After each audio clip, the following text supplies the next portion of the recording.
Hey, what's up guys, and welcome to the next video where we're continuing our discussion about the basics of Sketch. And with this one, we're going to be talking about this section on the right hand side of the screen. This is the inspector. Once you have a layer selected, like so, the inspector allows you to adjust the properties and the appearance of that layer. So this includes alignment, positioning, size, and also the style of that element. So let's jump in with this square selected and I'll show you what I mean. Okay, so I've got my square selected here, and you'll notice at the top of the inspector I've got these guys here. These are the alignment tools.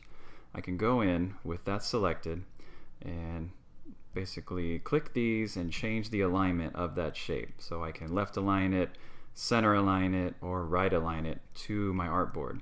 Now if it wasn't in an artboard, it would jump around in the canvas quite a bit. So when you click those tools, it's going to align to the constraints of that artboard. Same holds true for these last three here.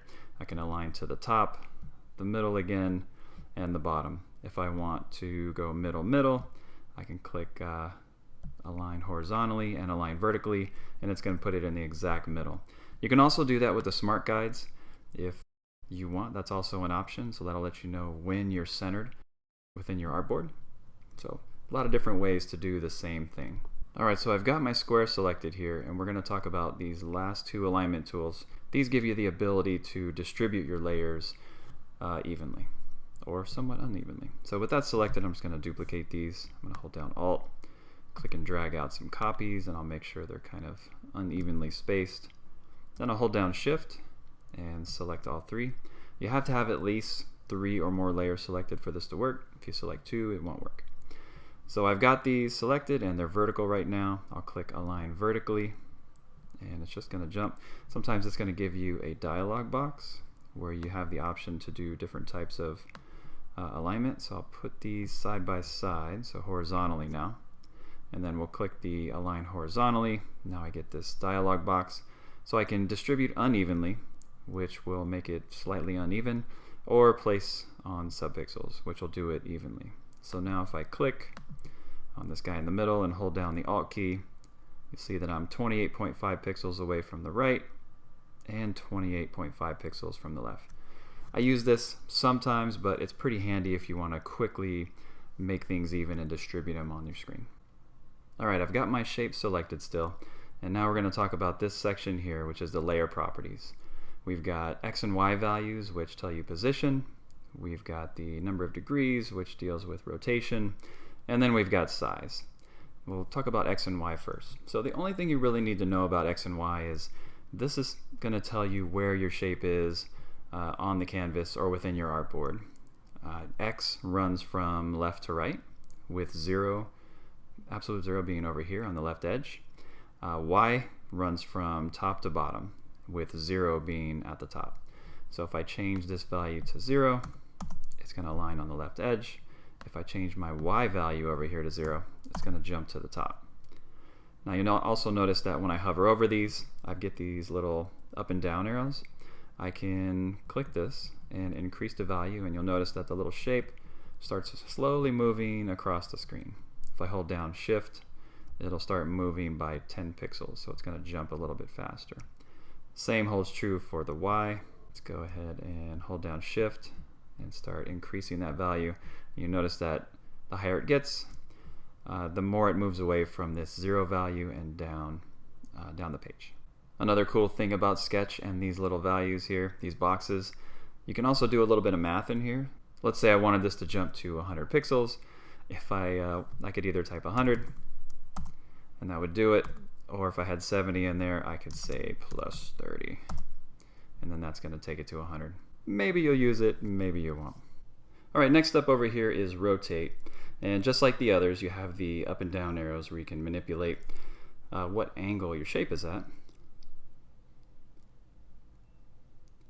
I'd say the only time that I use it is an example. I'll come over here and I'll click rotate.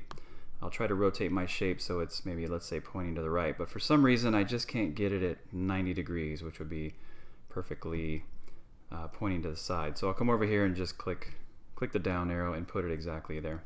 Kind of fine tuning.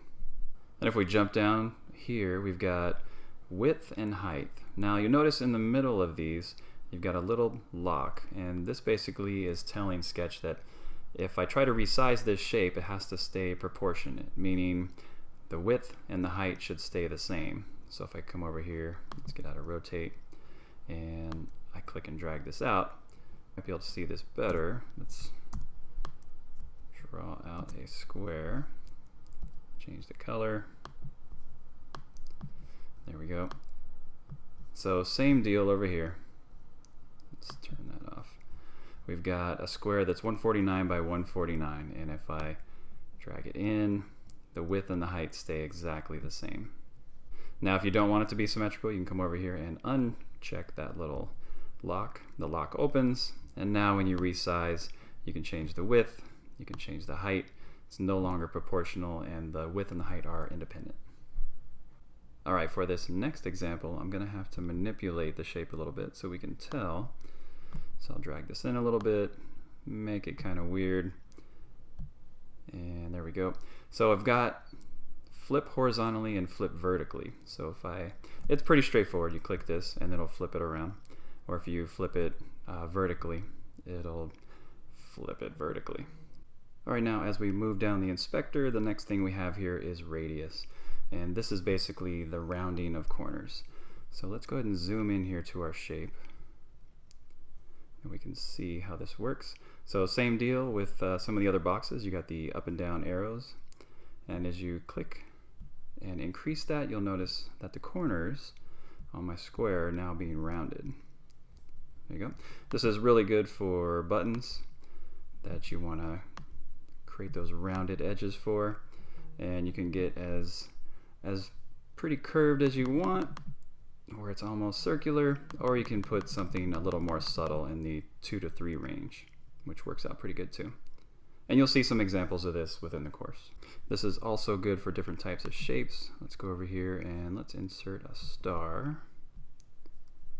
Hold down Shift, make it proportional. So here's our star, and let's give it a color. Let's make it a little reddish.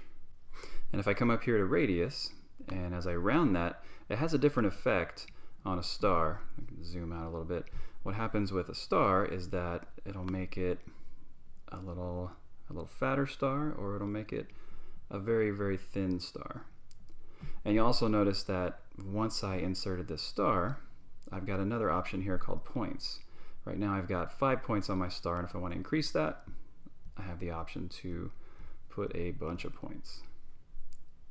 Now let's move down to the resizing section.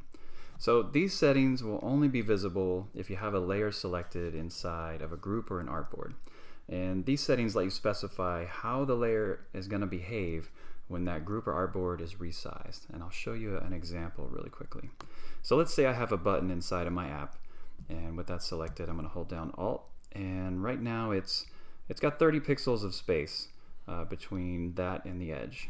If I select my artboard by clicking the title up here, and then I resize my artboard and drag this over, the shape resizes. It's got a little bit longer now, and if I select it and hold down Alt, I now have 41 pixels of space. So it's changed based on the artboard growing. I'm going to hit Command Z to go back to where I was. Alright, so now let's change it up a bit. I have my shape selected. I want to pin this to the left edge, and I also want to have a fixed size. So probably should have looked at this before, but the width is 166 pixels. So now if I click the title up here and I resize my artboard here, you'll notice that the shape stays the same width. Don't pay attention to this over here because right now my artboard is selected. And if I click off here and I click my shape, there we go. So you'll see the 166 width, it's still the same size, and if I hold down Alt, I still have 30 pixels of space. So this is good for when artboards resize, or when you're testing out responsive designs. These are actually some of the same settings you'll see if you're ever coding iOS apps. If you'd like to learn more about resizing, I would recommend heading over to sketch.com and look up Resizing Constraints. There's a really great article that covers all the details and gives examples.